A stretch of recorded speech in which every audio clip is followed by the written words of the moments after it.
ম্যাট্রিক্সের বিস্তার অথবা মান নির্ণয় এটা খুবই সহজ জিনিস, বাট একটু ক্যালকুলেশনের ব্যাপার স্যাপার আছে। ধরো সবসময় আমরা হচ্ছে ম্যাক্সিমাম 3x3 অথবা 2x2 এইসব ম্যাট্রিক্সের মানে মান নির্ণয় করে আসছি বা বিস্তার করে আসছি। বাট যখন 4x4 ম্যাট্রিক্স দেয় তখন চেঞ্জটা কোথায় হবে? চেঞ্জটা আর কোথাও না, সব কিছু আগের মতোই থাকবে, জাস্ট ক্যালকুলেশন একটু বড় হবে। কীরকম দেখো, চিহ্ন কিন্তু একই প্রসেসেই, তোমার হচ্ছে plus minus plus minus plus minus কিন্তু আগাবে জিনিসটা। ওকে, এখানে কোনো চেঞ্জ কিন্তু নাই। এখন চেঞ্জটা কোথায় আসবে দেখো, তুমি ধরো যখন হচ্ছে এই 4x4 আকার ম্যাট্রিক্সকে বিস্তৃত করবা তখন কি করতে হবে? ফার্স্টে যখন 1কে তুমি 1-এর রেসপেক্টে বিস্তৃত করবা তখন প্রসেসটা কীরকম, যে 1 বরাবর সারি এবং কলাম বাদ, তাহলে 1কে রাখো, 1-এর সঙ্গে দেখো যা যা আছে 1 বরাবর সারি এবং কলাম বাদ দিয়ে যেই ম্যাট্রিক্সটা পাওয়া যায় সেই ম্যাট্রিক্সের মান, মানে যেরকম এরকম দাঁড়াবে। দেখো এবার সারি কলাম বাদ দিলে কী থাকে দেখো তো, 2 1 2 1 2 3 1 2 1 এই ম্যাট্রিক্সটা। সিমিলারলি যখন তুমি আবার 2 বরাবর বিস্তৃত করবা, এটা মাইনাস চিহ্ন দেওয়া লাগবে, 2 বরাবর কীরকম সারি এবং কলাম বাদ দিয়ে যেই ম্যাট্রিক্সটা ফর্ম করা যায়, 0 1 5 1 2 2 2 3 1 0 1 5 1 2 2 2 3 1। ওকে, একই রকম 3 বরাবর যখন 3 দিবা প্লাস চিহ্ন দেবে 3 ভাগে, 3 বরাবর সারি কলাম বাদ দিয়ে বাকি যে ম্যাট্রিক্সটা আছে 0 1 5 2 1 1 2 3 1 মাইনাস আবার 4 বরাবর একই প্রসেস, 4 বরাবর সারি কলাম বাদ দিয়ে এই ফর্মে 0 1 5 2 1 1 1 2 2।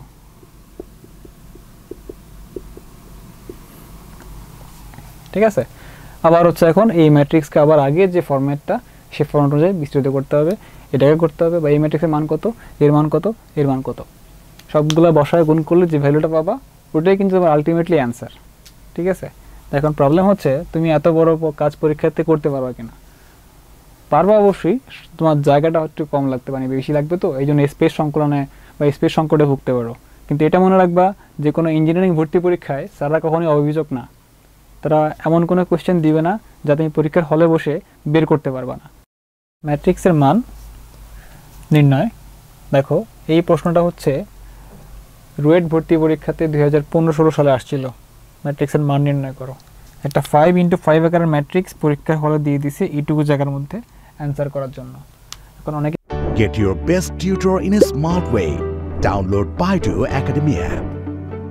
বলতে পারে ভাই এটা তো ইম্পসিবল, কারণ আমি যদি এটা ম্যাট্রিক্সে বিস্তৃত করতে যাই ফার্স্টে এই 3 বরাবর করবো, একটা 4x4 আকার ম্যাট্রিক্স আসবে, আবার বাকিগুলো নিয়েও করতে হবে, আবার সে 4x4 ম্যাট্রিক্সকে আবার 2 বরাবর বিস্তৃত করতে হবে, সবগুলো বড় করতে করতে সারাদিন চলে যাবে।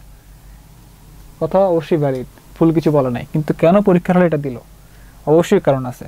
মনে রাখবো ম্যাট্রিক্সের মান নির্ণয়ে কিন্তু কোনো ফিক্সড তোমাকে নিয়ম বলে দেয় নাই যে এই সারি বরাবরই বিস্তৃত করতে হবে।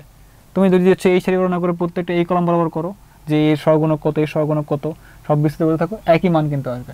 বা এই কলাম ধরে করো, বা এই কলাম এই সারি ধরে করো, বা এই কলাম ধরে করো, সবগুলোর ক্ষেত্রে কিন্তু নির্ণায়কের মান এক্স্যাক্টলি সেম আসবে। কোনো জায়গা থেকে শুরু করতে হবে আমি কিন্তু কোনো কথা বলা নাই। ঠিক আছে, তো এখন চিন্তা করো তোমাকে এখানে যে টোটাল ম্যাট্রিক্সটা দেওয়া হয়েছে এর মধ্যে একটা কলাম কিন্তু আছে, সেই কলামের দেখো সেই কলামের কিন্তু একটা ভ্যালু বাদে সবগুলো ভ্যালুই কিন্তু শূন্য। জাস্ট দেখো 1 আছে, বাকি সবগুলা ভ্যালুই কিন্তু শূন্য ওই কলাম বরাবর। তো এখন কেউ যদি হচ্ছে এই 3 নাম্বার কলাম বরাবর ওই পুরো ম্যাট্রিক্সকে বিস্তৃত করে সে তো অবশ্যই মানটাই পাবে। এখন যদি 3 নাম্বার সবগুলো ভ্যালু শূন্য, তার কিছুই করা লাগবে না। দেখো সিম্পলি এই যে 1 যেটা সেটা কোন 1-এর মানটা কত হবে দেখো, plus minus plus minus plus minus plus minus plus minus plus minus plus minus plus minus plus minus, মানে এই সব হচ্ছে মাইনাস, তার মানে হচ্ছে এভাবে লিখি -1 দিয়ে তুমি জাস্ট বাকি যেগুলো সব তো শূন্য, তাহলে -1 বরাবর সারি কলাম বাদ দাও, যেই ম্যাট্রিক্সটা থাকে ওইটা বিস্তৃত করলে কিন্তু হচ্ছে। দেখো আমি -1 বরাবর এই যে দেখো এই সারি এই কলাম বাদ দিয়ে দিলাম, তাহলে কি থাকে দেখো 3 0 0 0 0 2 -1 -1 -2 0 5 3 4 0 -3 2। দেখো আমি একটা ম্যাট্রিক্স পেলাম। বাকি কিচ্ছু লেখার দরকার নাই, জিরো বরাবর করলে শত জিরোই আসবে, সো এটা ইনভ্যালিড, লেখা যে কথা না লেখা এক কথা। এটা করলাম, এখন অনেক বড় লাগতেছে, এরপরও সহজ কিন্তু হয়ে গেছে। দেখো এই যে এখন 4x4 আকারে যে ম্যাট্রিক্সটা আসছে, এর কিন্তু এখন দেখো এই কলাম বরাবর একটা ভ্যালু শুধু আছে নন জিরো, বাকি সবগুলো জিরো। তার মানে কি লেখা যাবে? একই প্রসেস, ওই বরাবর তুমি এখন বিস্তৃত করো, 3 বরাবর করলে কি থাকবে? এই কলাম এসে বাদ ওই ম্যাট্রিক্সটা।